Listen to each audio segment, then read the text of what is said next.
Pembacaan dari kitab pertama Raja-Raja. Sekali peristiwa, Raja Ahab mengirim orang ke seluruh Israel dan mengumpulkan nabi-nabi Baal ke Gunung Karmel. Lalu Elia mendekati seluruh rakyat itu dan berkata, "Berapa lama lagi kalian berlaku timpang dan mendua hati? Kalau Tuhan itu Allah, ikutilah Dia. Dan kalau Baal, ikutilah dia." Tetapi rakyat itu tidak menjawab sepatah kata pun. Lalu Elia berkata lagi kepada rakyat, "Hanya aku seorang diri yang tinggal sebagai nabi Tuhan. Padahal nabi-nabi Baal berjumlah 450 orang. Namun baiklah, diberikan kepada kami 2 ekor lembu jantan. Biarlah mereka memilih seekor lembu, memotong-motongnya, lalu menaruhnya di atas kayu api. Tetapi mereka tidak boleh memasang api.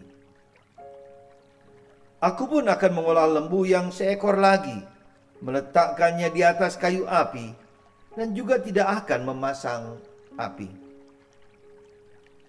Kemudian biarlah kalian memanggil nama Allahmu, dan aku pun memanggil nama Tuhan. Maka Allah yang menjawab dengan api, dialah Tuhan, dialah Allah." Sebab seluruh rakyat menyahut, "Baiklah, demikian." Kemudian Elia berkata kepada nabi-nabi Baal itu, "Karena kalian berjumlah banyak, pilihlah dahulu seekor lembu dan olahlah. Sesudah itu panggillah nama Allahmu. Tetapi kalian tidak boleh memasang api." Mereka mengambil lembu yang diberikan kepada mereka lalu mengolahnya.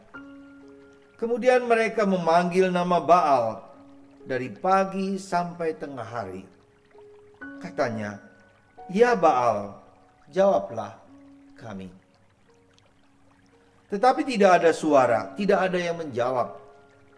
Sementara itu mereka berjingkat-jingkat di sekeliling mezbah yang mereka buat.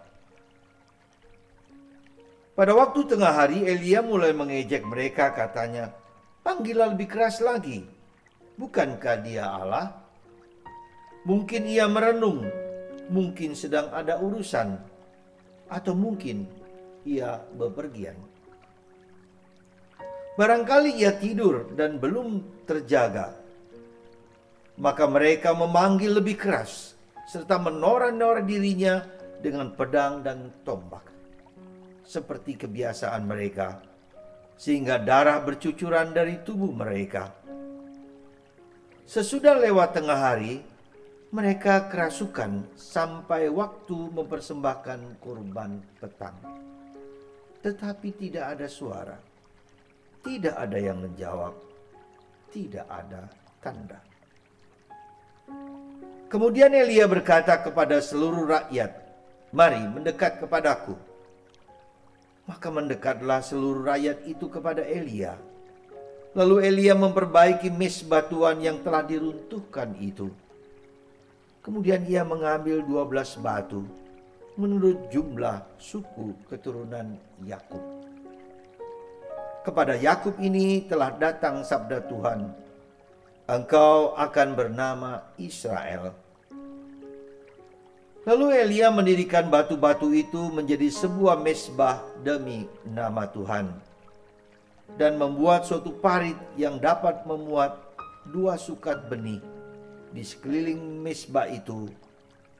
Ia menyusun kayu api, memotong lembunya, dan menaruh potongan-potongannya di atas kayu api. Sesudah itu ia berkata, "Penuhilah 4 buyung dengan air, dan tuangkanlah ke atas kurban bakaran serta ke atas kayu api itu." Kemudian kata Elia, buatlah begitu untuk kedua kalinya. Dan mereka berbuat demikian untuk kedua kalinya. Lalu katanya lagi, buatlah begitu untuk ketiga kalinya. Dan mereka berbuat demikian untuk ketiga kalinya, sehingga air mengalir di sekeliling misbah itu. Bahkan parit itu pun penuh dengan air. Kemudian pada waktu mempersembahkan korban petang, tampillah Nabi Elia dan berkata, "Ya Tuhan, Allah Abraham, Ishak, dan Israel, pada hari ini biarlah diketahui orang bahwa Engkaulah Allah di tengah-tengah Israel, dan bahwa aku ini hamba-Mu, dan bahwa atas sabda-Mu lah aku melakukan segala perkara ini. Jawablah aku, ya Tuhan, jawablah aku, supaya bangsa ini mengetahui bahwa Engkaulah Allah, ya Tuhan, dan Engkaulah yang membuat hati mereka bertobat." Lalu turunlah api Tuhan, menyambar habis korban bakaran, kayu api, batu, dan tanah itu. Bahkan air di dalam parit itu pun habis dijilatnya. Ketika seluruh rakyat melihat kejadian itu, sujudlah mereka serta berkata, "Tuhan, dialah Allah. Tuhan, dialah Allah." Demikianlah sabda Tuhan. Saudara-saudariku yang terkasih dalam Tuhan, mari kita merenung sejenak, melihat apa yang terjadi dalam bacaan yang pertama. Kisah yang sangat menarik, cerita yang dramatis, tapi sekaligus ada cerita lucunya di dalam. Tapi merupakan pengungkapan bagaimana Elia untuk meyakinkan orang-orang yang percaya kepada Baal bahwa apa yang mereka sembah itu adalah Allah-Allah yang palsu. Saudara-saudariku yang terkasih, ketika terjadi pada waktu itu, banyak orang yang percaya kemudian kepada Baal. Mereka lebih yakin kepada Baal daripada kepada Allah, Tuhan yang disembah oleh Elia. Dan banyak nabi-nabi palsu yang menggiring orang-orang Israel ini untuk percaya kepada Baal itu. Karena memang nabi-nabi palsu ini menawarkan sesuatu, membohongi mereka dengan tawaran-tawaran yang mungkin menggiurkan.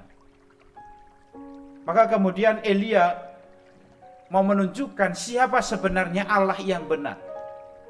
Maka dikatakan, kalau Baal itu memang Allah, ikuti dia.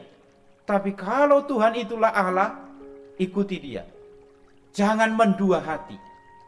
Maka untuk meyakinkan bangsa Israel, dia mengajak bertarung kepada 450 nabi-nabi Baal itu dengan cara mempersembahkan korban. Yang sangat menarik, mereka diberi kebebasan untuk memilih. Disediakan 2 korban, lalu kemudian engkau bisa memilih 1, lalu kemudian 1 lagi menjadi bagian saya. Lalu dia mengajak mereka bertarung, menunjukkan di mana Allah yang benar. Mereka mempersembahkan korban, lalu kemudian korban ini diletakkan di atas kayu api, tetapi tidak boleh dikasih api. Lalu kemudian mereka diberi giliran yang pertama. Nabi-nabi Baal ini begitu semangat. Tapi ternyata ketika mereka sudah berdoa dan memanggil Baal mereka, tetapi ternyata tidak ada respon. Yang selama ini mereka anggap Nabi Baal itu adalah sembahan yang dekat dengan mereka, yang punya kuasa, tetapi ternyata tidak punya kuasa untuk menyambar kurban yang mereka siapkan itu. Sampai kemudian ada cerita yang lucu. Elia ini menantang mereka dengan sesuatu ejekan, sindiran. Ayo, semangat lagi, ayo, panggil lagi Tuhanmu itu, panggil, ayo. Mungkin dia lagi jalan-jalan, mungkin lagi bepergian, mungkin mereka Tuhan Allahmu itu, Baalmu itu lagi sibuk mungkin. Gambaran yang diberikan Elia ini merupakan sindiran yang begitu dahsyat sebenarnya. Semakin mereka kemudian memanggil, tapi tidak ada suara. Sekarang tiba gilirannya bagi Elia. Elia ini membuat korban, lalu kemudian meletakkan korban itu di atas mezbah. Yang paling dahsyat lagi, masih disiram dengan air sampai 2 kali. Tapi begitu Elia memanggil nama Allah, lalu kemudian korban ini disambar dengan api. Allah menunjukkan kehadirannya di tengah-tengah orang-orang Israel. Saudara-saudariku yang terkasih dalam Tuhan, sejak itulah kemudian bangsa Israel kemudian mengakui bahwa Allah yang disembah oleh Elia itulah Allah yang benar, bukan Baal, bukan Allah-Allah yang lain. Maka dia pada awal tadi menegaskan, kalau kamu yakin inilah Allah, ikutilah dia, jangan bercabang hati. Saudara-saudariku yang terkasih, meskipun kita sudah zaman modern sekarang ini, dan sudah masuk agama kekristenan, kita sudah mengatakan diri sebagai orang Kristen, mengatakan diri sebagai orang Katolik. Tapi apa yang dialami oleh bangsa Israel masih kerap terjadi, kita alami dalam hidup kita. Kita yakin bahwa Yesus itulah penggenapan dari semua kitab Taurat, bahwa Yesus itulah Allah. Tapi tidak jarang juga banyak orang mencari kekuatan di tempat yang lain. Meskipun pengetahuan sudah berkembang, orang juga masih mencari kekuatan Allah-Allah lain, pada kekuatan-kekuatan gaib yang lain. Maka tidak heran bahwa pewartaan yang dibawa oleh Elia ini masih sangat relevan untuk kita. Kita tahu bahwa Yesus itu dahsyat, dia adalah Tuhan. Tapi masih banyak orang mencari penyembuhan di tempat-tempat yang bukan Allah yang sesungguhnya. Kita tahu bahwa yang punya kuasa itu adalah Kristus atas hidup kita. Tapi seringkali orang masih menggantungkan harapannya, masih menggantungkan kekuatan hidupnya pada apa yang di dunia. Saudara-saudariku yang terkasih, pengetahuan, ilmu kadang-kadang juga kita jadikan sebagai Tuhan. Tidak jarang orang sangat kemudian mengandalkan, sangat terpaku pada ilmu pengetahuan. Seakan-akan semua masalah dalam hidup boleh diselesaikan dengan pengetahuan. Tapi ternyata ada saat-saat tertentu ketika kita tahu seperti Baal-Baal ini, pengetahuan itu tidak bersuara, tidak punya kekuatan ketika orang menghadapi masalah-masalah yang begitu rumit. Kita tahu persis pada akhir-akhir ini, ketika masa pandemi ini, orang yang dikatakan ahli, negara-negara yang teknologinya canggih, pengetahuannya maju, ilmu kedokterannya berkembang begitu dahsyat. Tapi kita tahu mereka juga tidak berdaya pada masa-masa pandemi ini. Ini juga mau menunjukkan bahwa Baal-Baal yang demikian itu kadang-kadang tidak bersuara, tidak mampu menjawab apa yang sedang terjadi dalam kehidupan kita. Maka saudara-saudariku yang terkasih, pewartaan Elia ini adalah pewartaan yang sungguh dahsyat. Siapa sesungguhnya Allah yang engkau yakini sebagai Allah yang benar?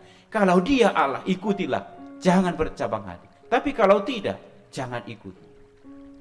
Nabi Elia mengajak kita untuk sungguh-sungguh mengikuti Allah yang benar dalam hidup kita. Amin.